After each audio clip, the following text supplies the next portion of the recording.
उपदेशेन ममात्मा कल्याणकृतं मम देहस्य मुख्य प्राणं वन्दे अभिनवशिवपुत्रं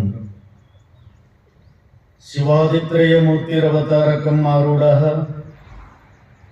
श्री सिद्धश्च षण्मुखश्च रामनामत्रयैर्भूत्वा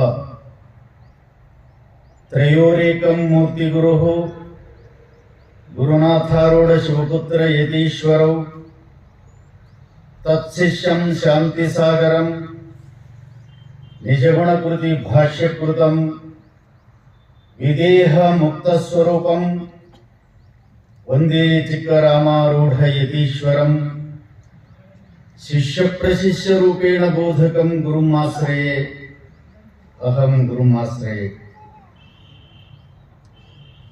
प्रातस्मरणीय परम पूज्य आराध्य दैव सद्गुरुदेवन ಚರಣಾರವಿಂದ ಪರಾಗರಸರೋಲಂಬನಾಗಿ ಅವರಿವರೆಲ್ಲದೆ ಅದ್ವೈತ ಸಾರ್ವಭೌಮ ಚಕ್ರವರ್ತಿ ಜಗದ್ಗುರು ಸಿದ್ಧಾರೂಢ ಮಹಾಸ್ವಾಮಿಗಳನ್ನೇ ಮೊದಲು ಮಾಡಿಕೊಂಡು ಜಗದ್ಗುರು ರಾಮಾರೂಢ ಮಹಾಸ್ವಾಮಿಗಳ ಪರ್ಯಂತ ಸಮಸ್ತ ಆರೂಢ ಪರಂಪರೆಯಲ್ಲಿ ಬರುವ ಗುರು ವೃಂದಕ್ಕೆ ಹಣೆಮಣೆದು ಶ್ರೀಗಳ 62ನೆಯ ಪುಣ್ಯಾರಾಧನೆಯ ನಿಮಿತ್ತ ಹಮ್ಮಿಕೊಂಡ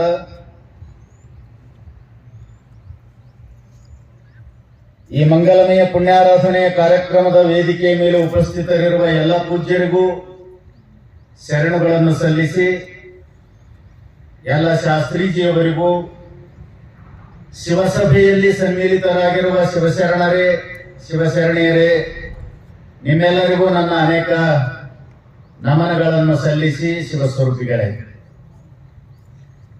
ಕಾರ್ಯಕ್ರಮದ ಆರಂಭದಿಂದ 4 ದಿವಸಗಳ ಪರ್ಯಂತ ಬೆಳಗಿನ ಜಾವದಲ್ಲಿ ಒಂದು ವಿಷಯದ ಚಿಂತನೆ, ಒಂದೇ ವಿಷಯದ ಚಿಂತನೆ 8 ದಿವಸಗಳ ಪರ್ಯಂತ, ಸಾಯಂಕಾಲದಲ್ಲಿಯೂ ಕೂಡ ಚರ್ಚೆಗೆ ಇರಿಸಿಕೊಂಡಂತ ವಿಷಯ ಅದು ಕೂಡ ಒಂದು. ಬೆಳಗ್ಗೆ ಮುದದಿಂದ ಜಪಿಸು ನಾಮ, ಸಾಯಂಕಾಲ ಹೆದರದೆ ಎದುರಿಸು ವಿಧಿಯ ನಿಯಮ. ಮುದದಿಂದ ಜಪಿಸಬೇಕು, ಅದಕ್ಕೆಲ್ಲ ನಿಮ್ಗೆ ಹೇಳ್ತಾ ಬಂದೀವಿ. ಮುದ ಅಂದರೆ ಏನು ಅಂತಂದ್ರೆ ಸಂತೋಷ, ಆನಂದ, ಹರ್ಷ, ಹೀಗೆಲ್ಲ ಅನೇಕ ಅದಕ್ಕೆ ಅರ್ಥ ಅಂತ ಹೇಳಿದ್ರಿ. ಅದು ಯಾಕೆ ಬೇಕು? ಆ ಆನಂದ, ಆ ಸಂತೋಷ, ಆ ಪರಮಾನಂದ, ಆ ಹರ್ಷ ನಾಮವನ್ನು ಜಪಿಸುವಾಗ ಯಾಕೆ ಬೇಕು?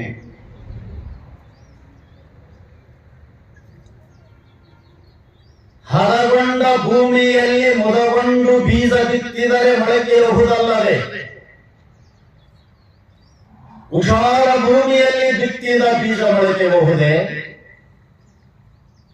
ಯಾಕೆ ಬೇಕು? ಸುಕ್ಷೇತ್ರೇ ವಾಪಯೇ ಬೀಜಂ ಶಾಸ್ತ್ರ ಹೇಳ್ತದೆ. ನಾನು ಮೊದಲೇ ಹೇಳಿನಿ, ನಾಮ ಅಂದ್ರೆ ಏನಂತಾರೆ ತಿಳ್ಕೋಬೇಡ್ರಿ, ಮಂತ್ರ ಅಂದ್ರೆ ಏನಂತಾರೆ ತಿಳ್ಕೋಬೇಡ್ರಿ. ಬೀಜದ ಮುಖ್ಯ ಕರ್ತವ್ಯ ಅದ, ಭೂಮಿಗೆ ಬಿತ್ತಂದ್ರೆ ಮೊಳಕೆ ಹೊಡಿಲಿಕ್ಕೆ ಬೇಕು. ಭೂಮಿಯಲ್ಲಿ ಬಿದ್ದ ಬೀಜ, ಎದೆಯೊಳಗೆ ಬಿದ್ದ ಅಕ್ಷರ ಎಂದಿಗೂ ನಾಶವಾಗುವುದಿಲ್ಲ. ಅದು ಬೆಳೆದು ಹೆಮ್ಮರವಾಗಲೇಬೇಕು. ಆದ್ರೆ ಯಾವ ಭೂಮಿಯಾಗ ಬಿತ್ತಬೇಕು?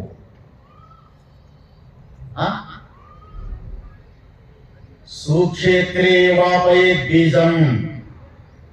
ನಿಜವಾದ ಒಕ್ಕಲಿಗ ಬಿತ್ತಬೇಕಾಗಿತ್ತಂದ್ರ ಒಳ್ಳೆಯ ಬೀಜ ಒಯ್ದು ಎಲ್ಲಿ ಬಿತ್ತನಂದ್ರ ಉಷಾರ ಭೂಮಿಯಲ್ಲಿ, ಉಸುಕು ತುಂಬಿದ ಭೂಮಿಯಲ್ಲಿ ಬಿತ್ತಂಗಿಲ್ಲ, ಕಲ್ಲ ಮಡ್ಡಿಯೊಳಗೆ ಬಿತ್ತುವುದಿಲ್ಲ. ಹದಗೊಂಡಂತ ಕೃಷಿಯಿಂದ ಸಿದ್ಧವಾಗಿರುವ ಅತ್ಯಂತ ಪರಿಪಕ್ವವಾದಂತ ಅದಕ್ಕೇನಂತಾರ ಸುಕ್ಷೇತ್ರ ಅಂತ ಕರೀತಾರ. ಅಂತ ಸುಕ್ಷೇತ್ರದಲ್ಲಿ ಬಿತ್ತಿದ ಬೀಜ ಬೆಳೆ ಹಂಗೆ ಬರ್ತಾವ ಅಂದ್ರೆ ನಿಂತು ನೋಡಂಗ್ ಬರ್ತಾವ,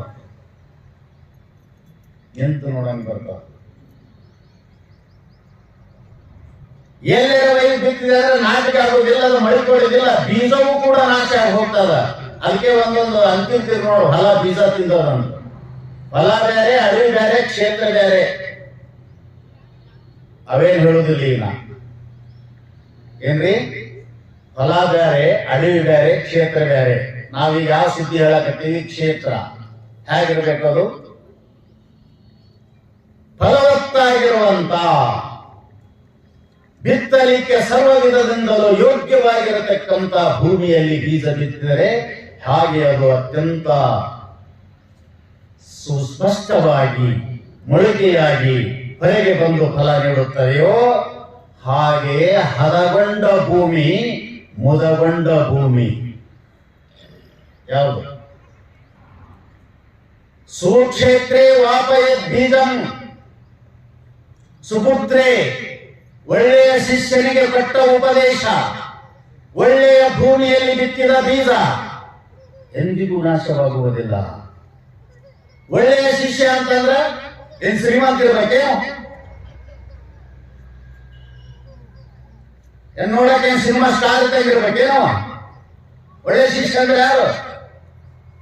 ಧನಾಢ್ಯನಾಗಿರ್ಬೇಕು, ಮಹಾನ್ ಶ್ರೀಮಂತನಾಗಿರ್ಬೇಕು, ಅಧಿಕಾರ ಅಂತಸ್ತಿನಿಂದ ಕೂಡಿರ್ಬೇಕು, ನೋಡ್ಲಿಕ್ಕೆ ಸ್ವರೂಪಿಯಾಗಿರ್ಬೇಕು, ದೇವಾನು ದೇವತೆಗಳನ್ನು ರೂಪದಲ್ಲಿ ಹಿಮ್ಮೆಟ್ಟಿಸತಕ್ಕಂತ ಸೌಂದರ್ಯದಿಂದ ಕೂಡಿಕೊಂಡ್ರೆ ಆತನು ಶಿಷ್ಯನೇ.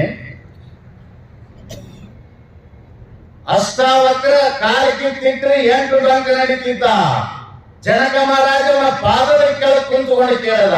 ಅಷ್ಟಾವಕ್ರನಿಗೆ ಉಪದೇಶ ಕೊಟ್ಟು ಗುರುಸ್ಥಾನಕ್ಕೆ ಏರಿಸಿದಂತ ಗುರು ಅವನ ಅಂಗ ನೋಡಿದಾನೆ, ಸೌಂದರ್ಯ ನೋಡಿದಾನೆ. ಏನ್ ನೋಡ್ದ? ಅಷ್ಟಾವಕ್ರ 8 ಡಂಕ ಹಾವಿನಂಗ ನಡೀತಿದ್ನಂತ. ಹಾವಿನಂಗ ಕಾಲಕ್ಕೆ ಕೆಟ್ಟರು. ಅಂತವರ ಪದತಳದಲ್ಲಿ ಕುಳಿತು